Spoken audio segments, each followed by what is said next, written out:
Hi friends, ఈరోజు మనం చెప్పుకోబోయేది వరలక్ష్మి వ్రతం గురించి. వరలక్ష్మి వ్రతం రోజున పూజ ఏ విధంగా చేస్తారు అనే దాని గురించి, ప్రసాదాలు ఏమేమి పెడతారు అనే దాని గురించి, గౌరీదేవిని ఎలాగ తయారు చేస్తారు అనే దాని గురించి, అంతేకాకుండా పూజలో కూర్చున్నప్పుడు ముందుగా ఏ దేవుణ్ణి తలుచుకొని పూజ మొదలు పెట్టాలి, కంకణం అంటే ఏమిటి, వ్రతం చేసేటప్పుడు ఎన్ని పోగుల దారంతో కంకణాన్ని మొదలు పెడతారు, ఎన్ని ముడులు వేయాలి,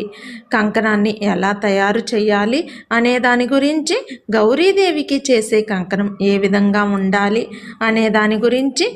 అన్నిటికీ మించి ఎవరైతే వ్రతం చేసుకోవాలనుకుంటున్నారో పూజకు ముందు కానీ పూజ అనంతరం కానీ ఏమైనా తినవచ్చా లేదా పానీయాన్ని తాగవచ్చా,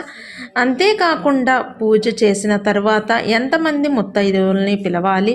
వారికి తాంబూలంగా ఏమేమి ఇవ్వాలి, వాళ్ళని ఎలా గౌరవించాలి,